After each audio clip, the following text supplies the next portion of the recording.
Okay, welcome back to our YouTube channel. If you like this content, please like and subscribe to our YouTube channel.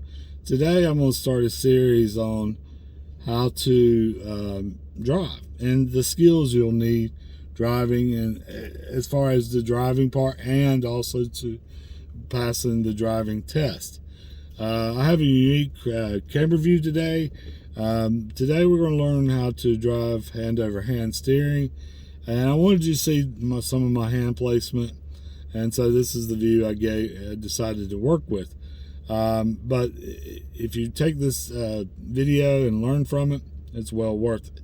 Okay, the secret to hand over hand steering is to trust yourself.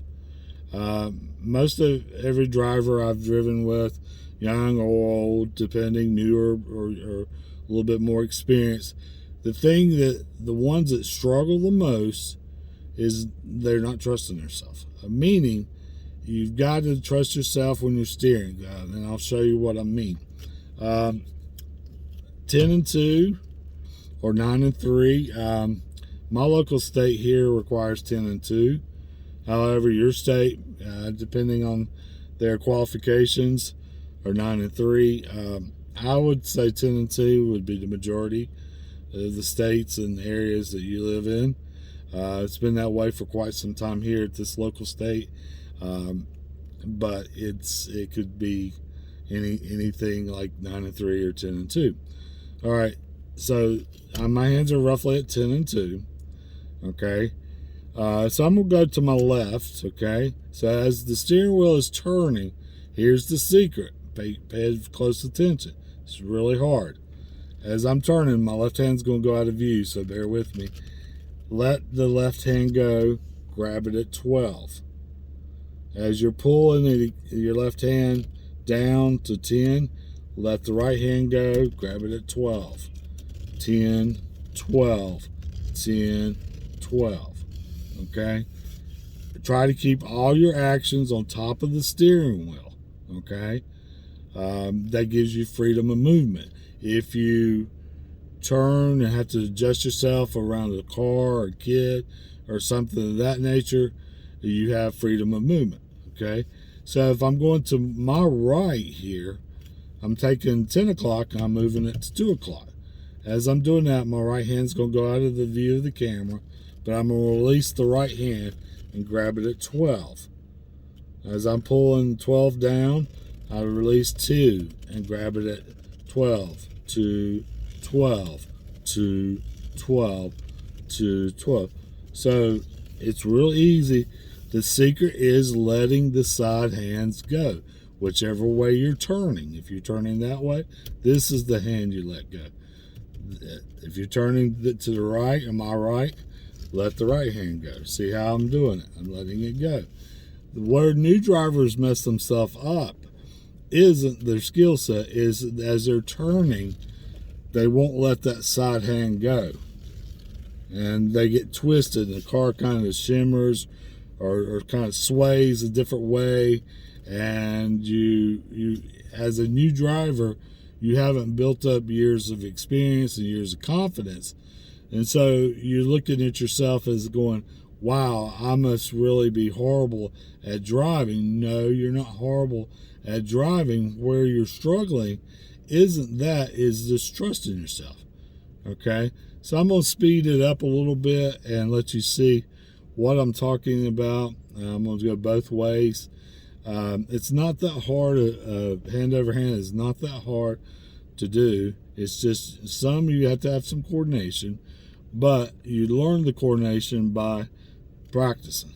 Go to an empty parking lot, and school parking lot, or a vacant mall parking lot or somewhere like that, and just practice. Make as you go through the parking lot, work on your hand over hand. I use hand over hand a good majority of the time. It's faster than other techniques. I'm going to show later in this video another technique that I'll show you why hand over hand is still my dominant one.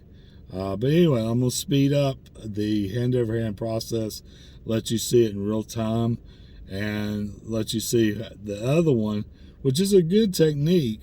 It's called push-pull, but it's a good technique. But when you're on big roads and big turns and stuff of that nature, it takes entirely too long to make the turn.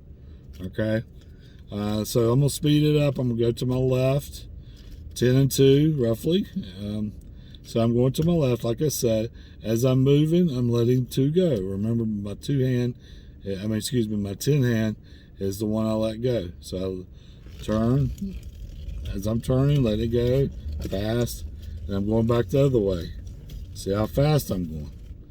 It's a lot easier. I'm going to take 10, move it to 2, let 2 go as I'm going to my right. So let's see how much faster I'm going back.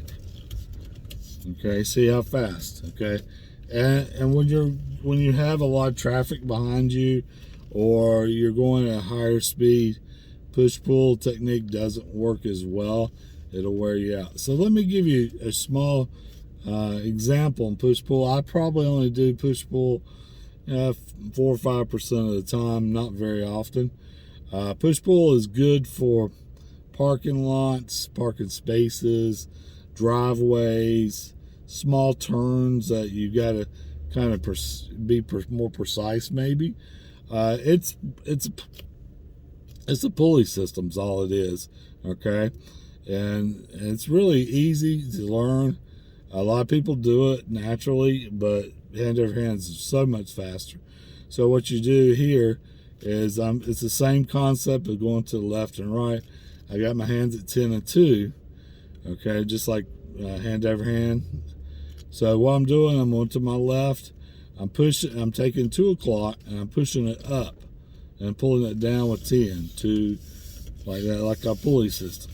As you can see, even while I'm demonstrating it, it takes a lot longer. So if I'm going to my left, I push up, go to like that.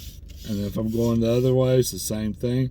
I'm pushing up with 10, pulling down with 2.